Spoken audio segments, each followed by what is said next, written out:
এত এত কিছু গেল এই কেকের সাথে বলে বোঝানো যাবে না। মানে এই ভাইয়াটা যখনই আমার পেজে আপুর জন্য কেক পাঠায়, এত কিছুর সাথে পাঠায়, এত কিছু, মানে কখনো চকলেটের বুকে, তো কখনো চকলেটের বক্স, তো কখনো 30টা চকলেট, কখনো 30টা ললিপপ, এরকম করে পাঠাতেই থাকে। মানে ভাইয়া কখনো শুধু একটা কেক একবারে পাঠায় না, কেকের সাথে সবসময় অন্য কিছু থাকবেই থাকবে।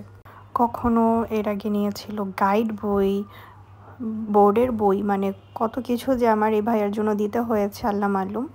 এবার তো ক্যান্ডেল থেকে শুরু করে কেক পপার্স থেকে শুরু করে আরও অনেক কিছু দিয়েছিলাম। অ্যান্ড এবার আরেকটা জিনিস যেটা এক্সট্রা বানিয়েছে, যেটা বানাতে আমার খবর হয়ে গিয়েছিল, ওইটা ছিল একটা উইশ নোট টাইপের, কিন্তু এটা একটা কার্ড টাইপের, ওখানে আবার ওটা আগুনও জ্বালানো যায়।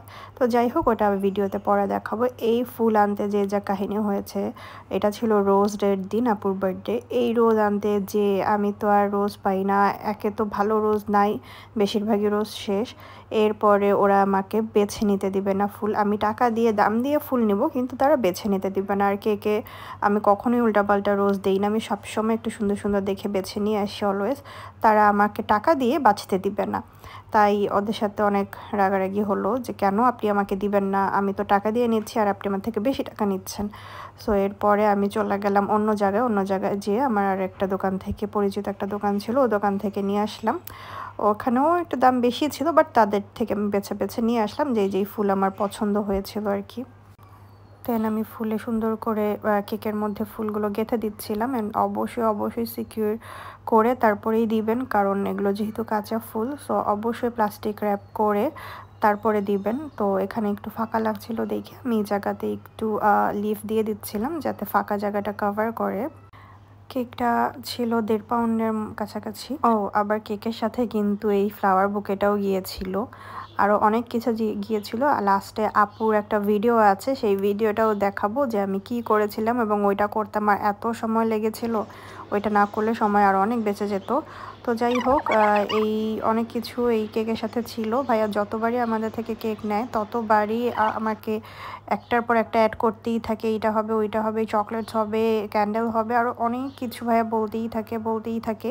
তো আর কি এগুলো অ্যাড করতে অনেক সময় চলে যায়। মাঝে মাঝে ভাইয়া ফার্স্টে অনেক লিস্ট দিয়ে দেয়, তারপরে দেখি আবার কিছু অ্যাড করতেই থাকে, আপু এটা করে দিতেই হবে, এরকম করে বলতে থাকে। তো উনি যেহেতু আমার রিপিট কাস্টমার, সো আমি একটু ট্রাই করি, উনি যা যা চায় ওনাকে দেওয়ার জন্য সবসময় ট্রাই করি।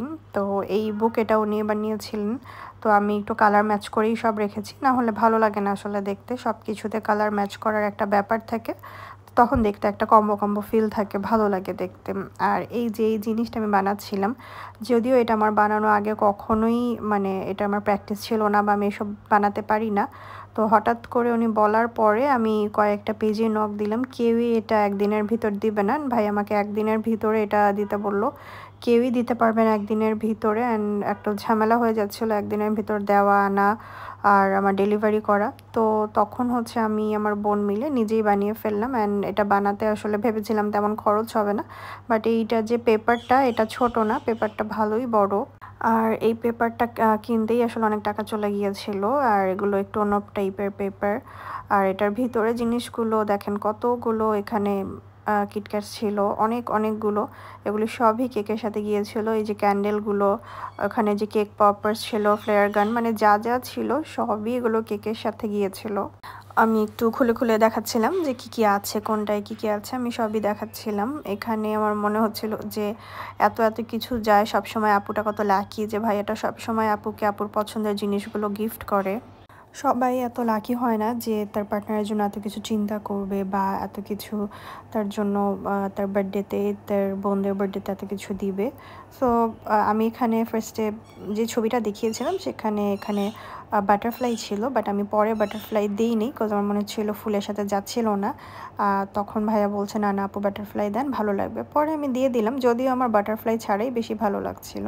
আর এই ভিডিওটা আপুর ছিল, উনি এত খুশি হয়েছিল যখন এটা আগুন জ্বালাচ্ছিলেন, ওনার খুশিটা ভিডিওতে স্পষ্ট শোনা যাচ্ছিল। তো এটা দেখে আমার ভালো লাগলো যে এত কষ্ট করলাম, কষ্টটা সার্থক হয়েছেন। ভাইয়াও পরে আমাকে মেসেজ দিয়েছে যে ভাই অনেক পছন্দ করেছে আপু। তো আমার আসলে ভালো লাগছিল ওনার ওনাদের এসব দেখে মনে হচ্ছিল যে ওনার জন্য 2-3 দিন যা কষ্ট করলাম, এত কিছু একসাথে করলাম, সব কিছু আসলে সার্থক। তো যাই হোক, সবাই ভালো থাকবেন আর দোয়া করবেন তাদের জন্য, আমার জন্য, এবং আরও এরকম যাতে অনেক কিছু পাঠাতে পারি। তো আল্লাহ হাফেজ, সবাই ভালো থাকবেন।